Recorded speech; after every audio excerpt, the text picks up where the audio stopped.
That's beautiful. So nice. There you go. Thank you. Okay, great. Thanks so much. Can everyone hear me okay? Great. So I'm going to be talking about this subject. When John F. Kennedy was visiting NASA in the early 1960s, he went up to a custodian and he said, "Hi, I'm Jack Kennedy. What are you doing?" He said, "Well, Mr. President, I'm helping put a man on the moon." That's pretty important, meaningful work, that we have meaningful work, where we spend most of our waking hours at this time. There's a really cool study that was done where they divided people into three groups. One group had this backpack. Two groups had backpacks, and they actually just had dead weights in the backpacks. But in one of the groups, they put this little electric fan that actually had nothing to do with anything. But in this group, they said, wow, you are carrying a backpack of very important scientific equipment. This is incredibly important what you're going to be doing now. So your backpack is extraordinarily important. So he has this purpose backpack, right, of 25 pounds, by the way, of dead weight. That was all. The other group, they had nothing in there other than dead weight, and they said, you're just carrying a bunch of dumbbells in the back of your backpack.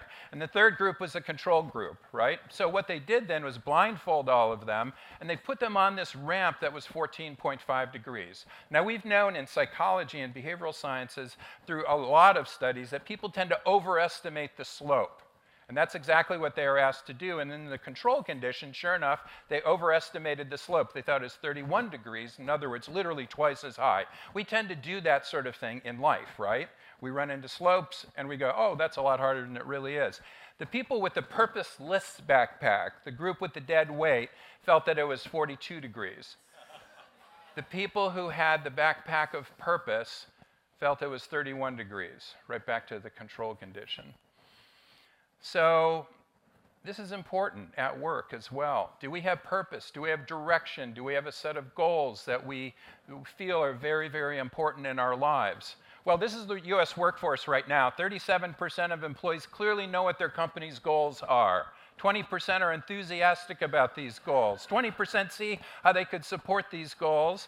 15% feel they're enabled to work toward those goals. And 20% fully trust the company that employ them. 20%.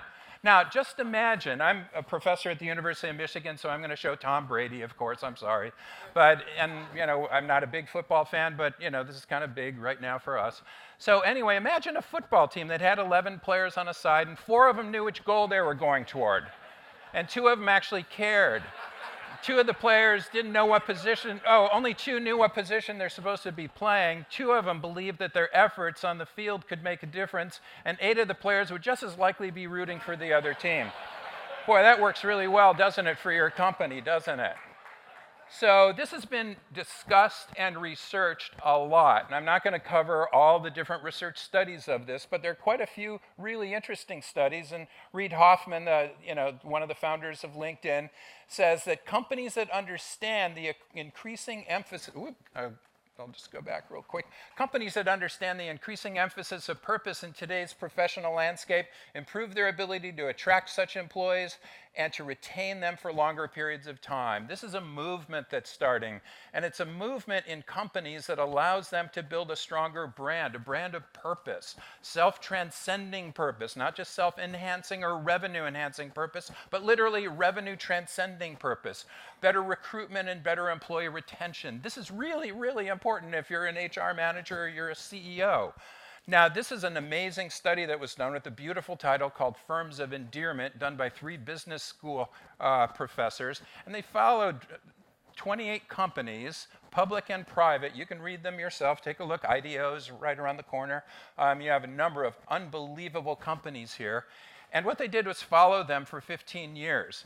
These companies were selected because they had revenue-transcending purpose. They cared about their communities, about their employees, about their customers, about their vendors. They had a revenue-transcending purpose, and that's why they were selected.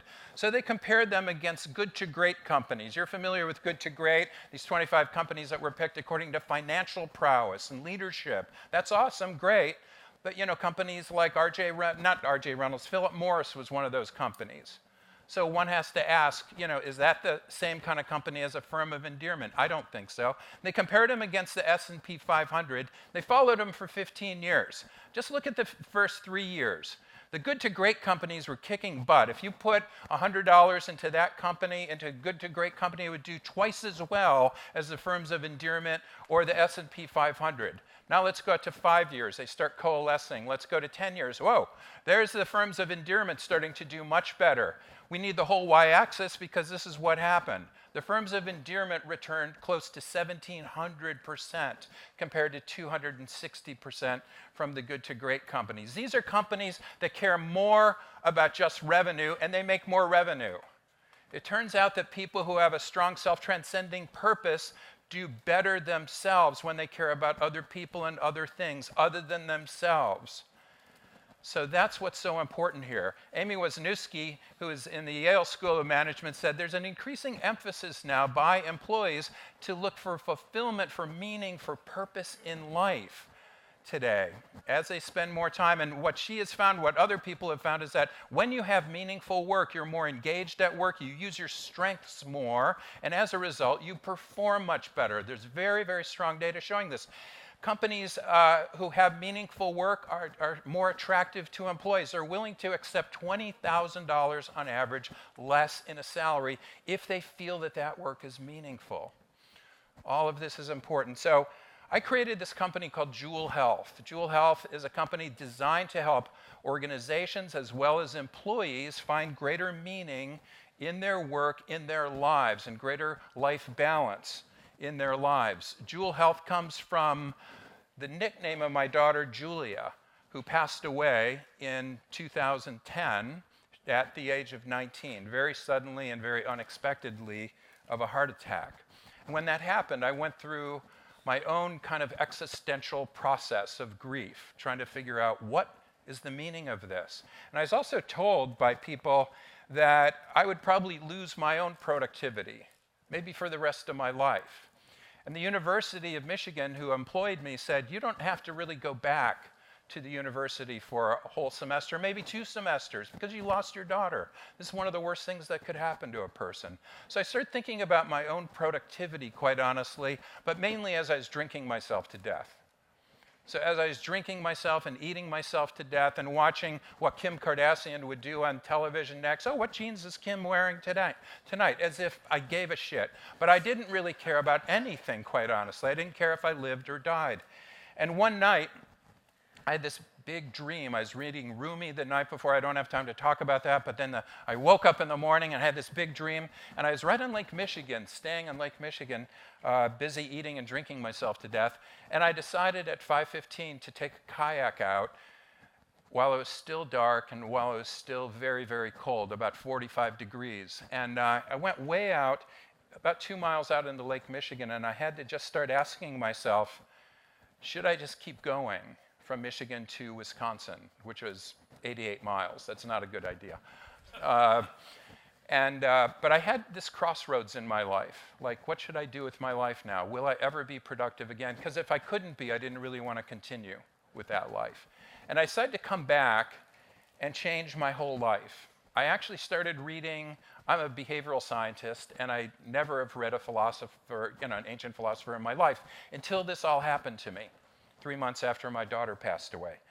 I started reading Socrates, who said things like the unexamined life is not worth living. I started reading Aristotle and his Nicomachean Ethics, where he essentially says, yeah, that's right, Socrates, but the purposeless life isn't worth examining in the first place. And I started thinking about that more carefully. Imagine that beautiful 2 sides of a coin. You want to examine your life, but you also really want to only examine your life if you have a purpose in your life. It makes so much sense. So I decided to write out a life purpose for myself. And then I started thinking, it's not just about having a purpose. Now I can go to Disney World. Now I'm going to be happy. It's about living in accordance with that purpose. And that's exactly what Aristotle talked about. So I thought, how can I give myself more energy every day or more self-control every day in order to live to this purpose?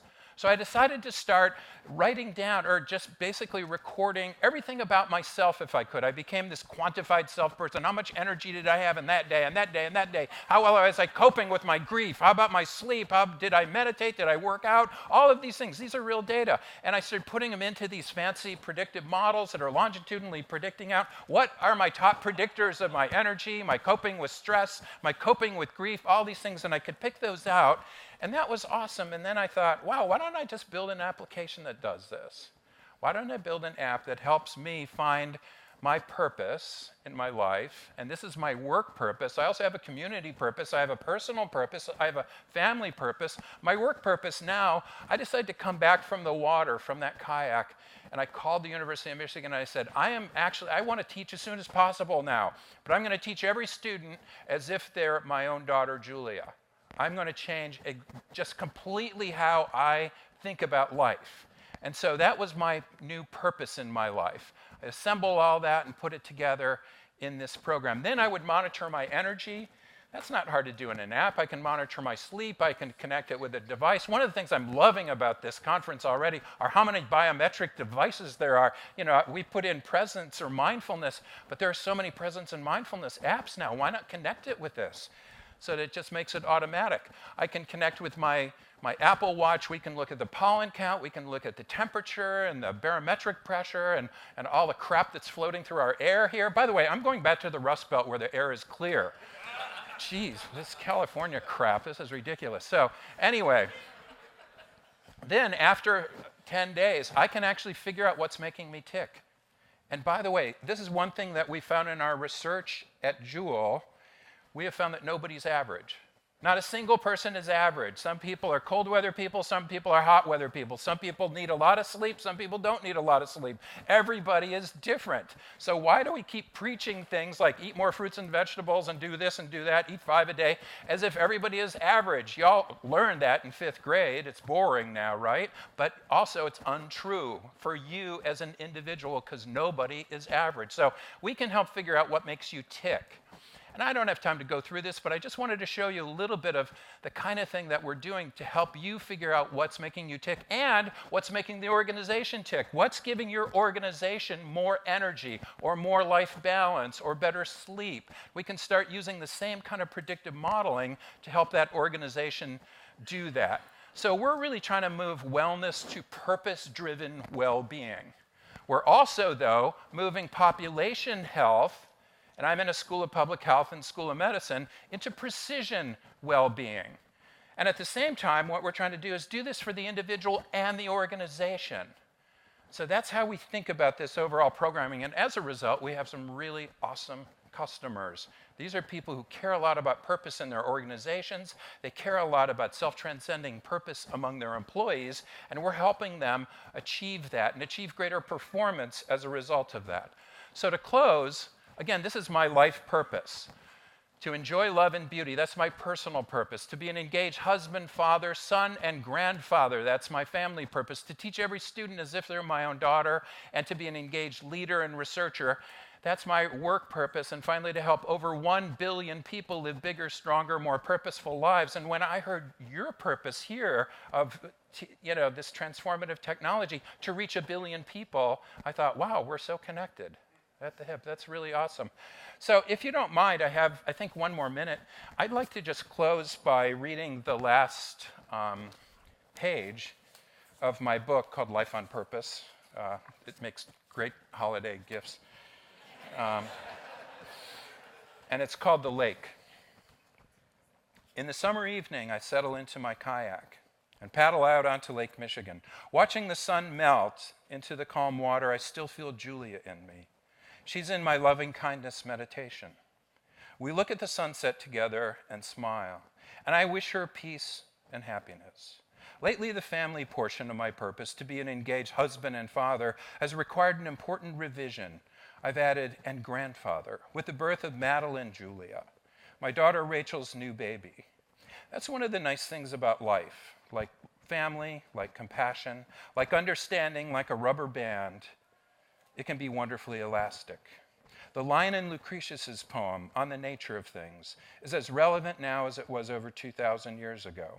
While some are ascendant, some recede, and generations are renewed again in a brief space, passing life's torch, like relay runners in a race.